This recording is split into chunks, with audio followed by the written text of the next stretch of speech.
যুক্তরাষ্ট্রের Republican president Donald ট্রাম্পের সঙ্গে দূরত্ব আরও বাড়িয়ে আমেরিকান পার্টি নামের নতুন দল গঠনের ঘোষণা দিয়েছেন ধনকুবের ইলন মাস্ক। মার্কিন বিলিয়নিয়ার তার সোশ্যাল মিডিয়া প্ল্যাটফর্ম এক্সে ঘোষণা করেছেন তার দল রিপাবলিকান এবং ডেমোক্র্যাটিক দুই দলীয় ব্যবস্থার বিরুদ্ধে চ্যালেঞ্জ হিসেবে আবির্ভূত হবে। আমেরিকানদের স্বাধীনতা ফিরিয়ে দেবে তার দল, এমনটিও বলেন ইলন মাস্ক। আফসানা নীলার ডেস্ক রিপোর্ট। আবারও আলোচনার শিরোনাম যুক্তরাষ্ট্রের ধনকুবের ইলন মাস্ক। তাকে ঘিরে নাটকীয়তা যেন শেষ হচ্ছে না। নানা জল্পনা কল্পনার পর এবার নিশ্চিতভাবে ঘোষণা করলেন নতুন দল, নাম দিয়েছেন আমেরিকান পার্টি।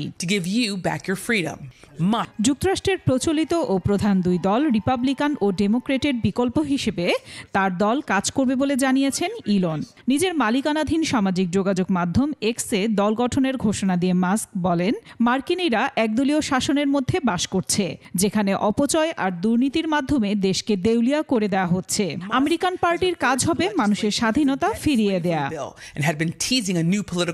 ট্রাম্পের নির্বাচনী প্রচার তহবিলের প্রধান অর্থদাতা ছিলেন ইলন মাস্ক। সম্প্রতি ট্রাম্পের সঙ্গে সম্পর্কের অবনতি ঘটার পর থেকেই নির্বাচনের মাঠে নতুন দল আনার কথা ভাবছিলেন তিনি। ট্রাম্প তার বিগ বিউটিফুল বিলে স্বাক্ষর করে আইনে পরিণত করার পর মাস্ক নতুন এই দল গঠনের ঘোষণা দেন।